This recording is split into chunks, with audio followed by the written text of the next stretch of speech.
नमस्कार साथियों, जैसा कि हम पढ़ रहे हैं पीडियाट्रिक का टॉपिक ब्रेस्ट फीडिंग। आइए देखते हैं कंपोजिशन ऑफ ब्रेस्ट फीडिंग।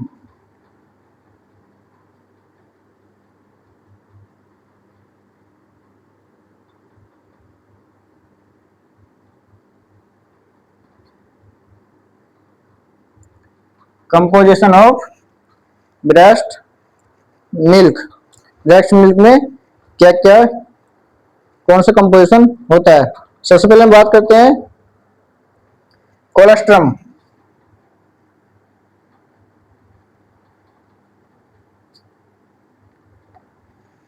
इसकी बात करते हैं हम कोलेस्ट्रम। तो कोलेस्ट्रम किसे बोलेंगे?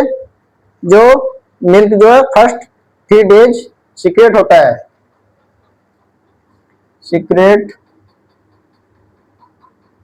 First 3 days. तो फर्स्ट 3 डेज में सीक्रेट होता है, उसको क्या बोलेंगे? कोलेस्ट्रम। ये कैसा होता है? थिक येलो होता है और एल्केलाइन नेचर का होता है। कैसा होता है? थिक येलो होता है and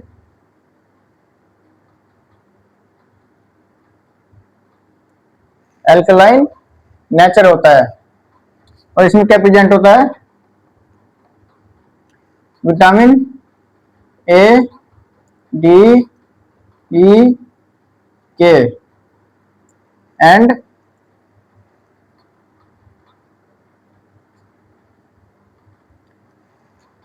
protein. Vitamin A, D, E, K and protein इसमें क्या होता है? प्रेजेंट होता है। इसी बात कर रहे हैं हम कोलेस्ट्रम की। जो फर्स्ट 3 डेज में सीक्रेट होता है, ये कैसा होता है? थिक होता है एंड इसका नेचर कैसा होता है? एल्कलाइन नेचर का होता है। इसमें vitamin A, vitamin D, vitamin E and vitamin A के साथ प्रोटीन प्रेजेंट होता है। हम बात करते हैं ट्रांजिशनल मिल्क की।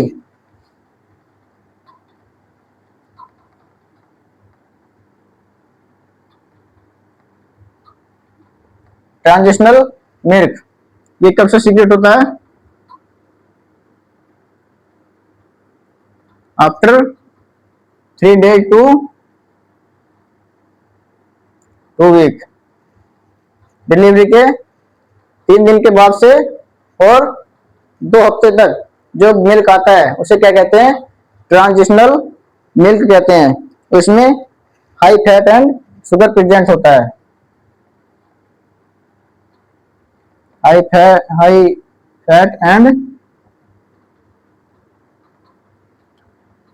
फैट एंड शुगर प्रेजेंट होता है। इसके बाद हम बात करते हैं मैच्योर मिल्क की।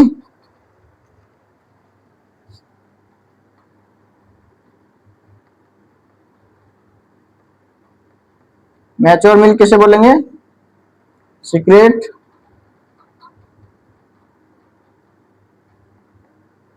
After 2 week।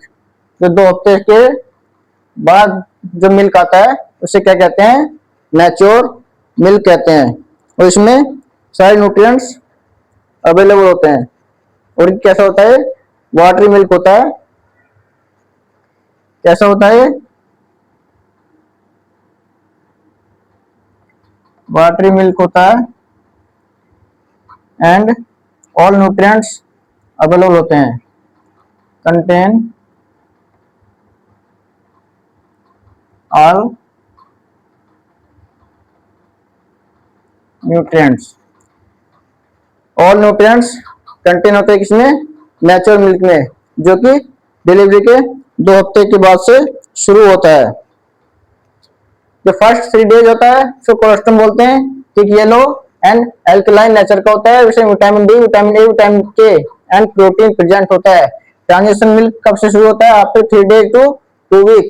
कौन सा होता है? ट्रांजिशनल मिल्क होता है। इसमें high fat and sugar present होता है।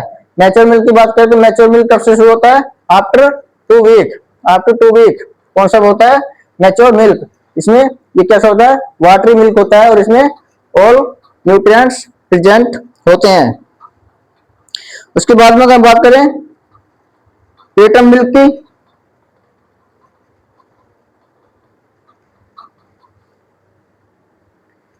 जैसा मैच्योर मिल्क, हम बात करते हैं preterm milk.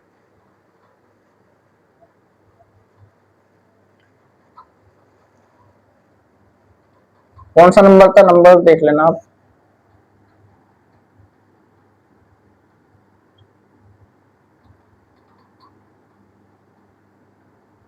Preterm milk, preterm milk कब सिक्योर होता है, जब प्रीटर्म डिलीवरी होती है।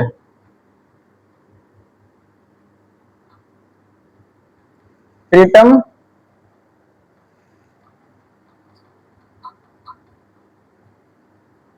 प्रीटर्म डिलीवरी होगी तभी तो प्रीटर्म मिल्क सिक्योर होगा। और इसमें क्या प्रेजेंट होता है, जो प्रीटर्म मिल्क होता है इसमें क्या प्रेजेंट होता है, high rich of nutrients. Nutrients high rich होता है क्योंकि जो प्रीटर्म बेबी होता है उसको न्यूट्रिएंट्स की ज्यादा आवश्यकता होती है, इसलिए नेचुरली जो ब्रेस्ट मिल्क होता है उसमें हाई रिच न्यूट्रिएंट्स प्रेजेंट होते हैं। उसके बाद में अगर हम बात करें फॉर मिल्क की, नंबर 4,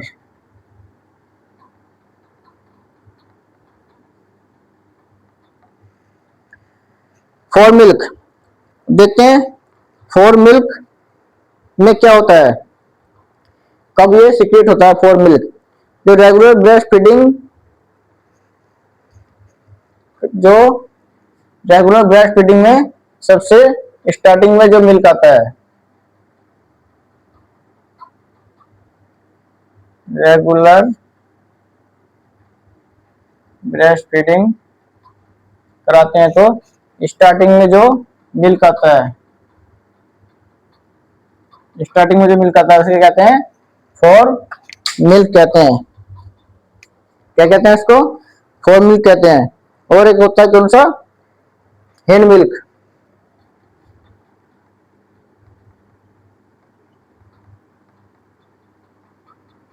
हिंड मिल्क कौन सा होता है, जो रेगुलर ब्रेस्ट फीडिंग के लास्ट में, रेगुलर ब्रेस्ट फीडिंग कराते हैं तो लास्ट में जो मिल्क आता है वो होता है कौन सा, हिंड मिल्क होता है। हम बात करते हैं टेक्निक की, बात कर लेते हैं टेक्निक ऑफ ब्रेस्ट फीडिंग की। टेक्निक देख लेते हैं।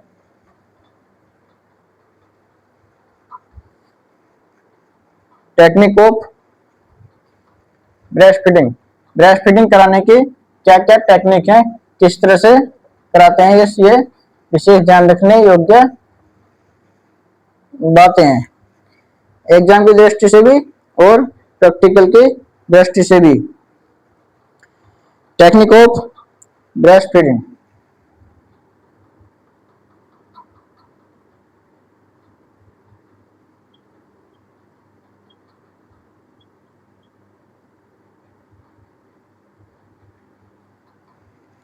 Technique of breast feed, breast feeding की टेक्निक की बात करें तो सबसे पहले हम बात करते हैं मैटरनल डिजायर।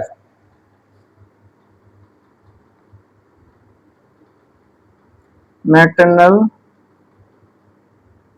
डिजायर, तो मैटरनल डिजायर में क्या ध्यान रखने योग्य बातें हैं। सबसे पहले क्या करना है, मदर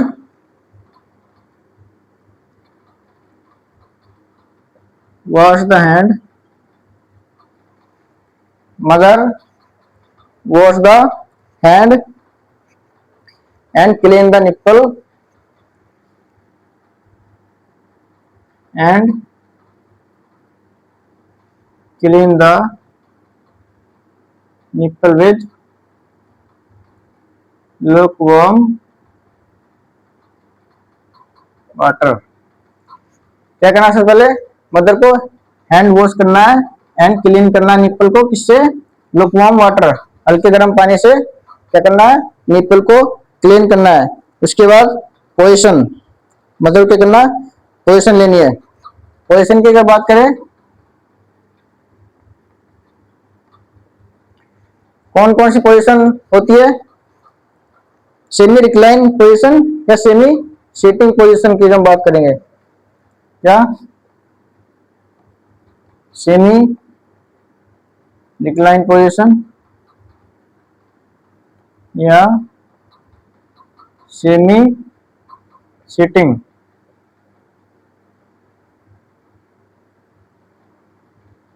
सेमी रिक्लाइन पोजीशन या सेमी सीटिंग पोजीशन, और ये कह सकते हैं लाइंग डाउन पोजीशन।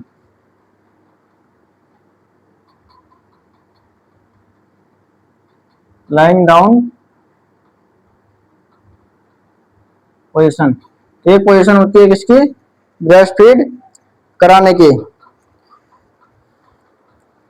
ये होगी किसकी, मम्मी की पोजीशन। अब देखते हैं बेबी पोजीशन क्या होती है। तो जो बेबी नेक होगी, बेबी नेक क्या होगा, फुल्ली, बेबी नेक फुल्ली स्ट्रेट होगी एंड बेबी को, baby support with both hand, दोनों हाथों से बच्चे को पकड़ के रखना है, उसको सपोर्ट कर देनी है। एंड आफ्टर फीडिंग क्या करना है, and after feeding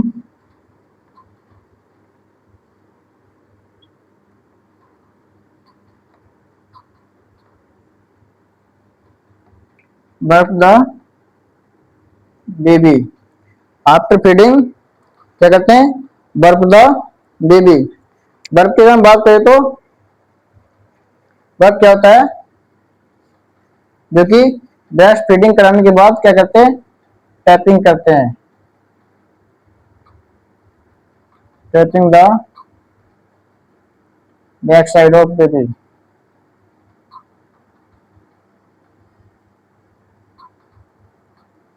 tapping the back side of baby.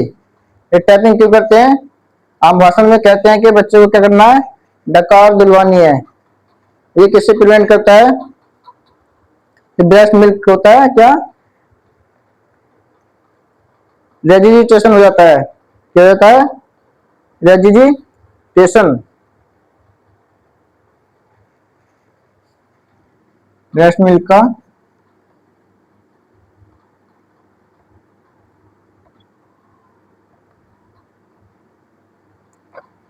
रेजिजिटेशन।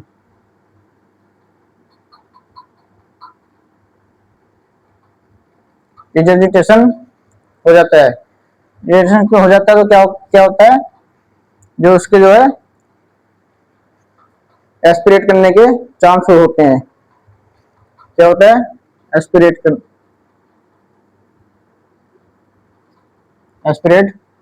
कर जाता है, इसलिए क्या करते हैं, टैपिंग करते हैं। इसको क्या बोलते हैं, बर्फ बोलते हैं।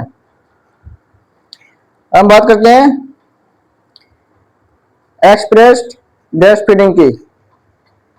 इसकी बात करते हैं हम, expressed breast feeding.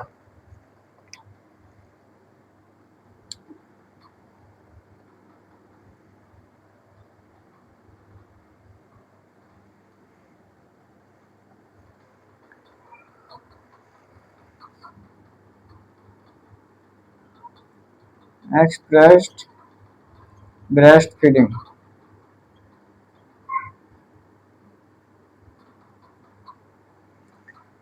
Expressed breast feeding हम बच्चे को कराते हैं तो क्या करते हैं, इसमें क्या करते हैं, किसी भी प्लास्टिक कंटेनर या सिरिंज में क्या करते हैं, मिल्क को स्टोर करते हैं। वाइड माउथ कंटेनर होता है, wide mouth container. Valid mouth container होता है, उसमें क्या करते हैं, स्टोर करते हैं और फिर क्या करते हैं, बोतल के द्वारा फीडिंग करा देते हैं, किसको, बच्चे को, फिर बोतल से फीड करा देते हैं। स्टोर की हम बात करें तो कहां कहां पर किस टेम्परेचर में ब्रेस्ट मिल्क को स्टोर किया जा सकता है। अगर हम बात करें रूम टेम्परेचर की, अगर हम बात करें रूम टेम्परेचर की तो 6 to 8 आवर्स, 6 to 8 आवर्स के लिए हम स्टोर कर सकते हैं रूम टेम्परेचर पर किसे, ब्रेस्ट मिल्क को। अगर हम बात करते हैं फ्रिज की, इन फ्रिज, इन फ्रिज, फ्रिज की हम बात करें तो 12 आवर्स के लिए हम स्टोर कर सकते हैं, कितनी देर के लिए, 12 आवर्स। और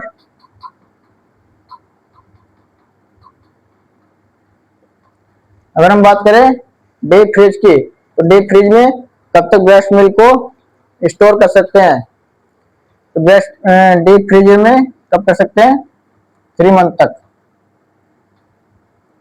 अप टू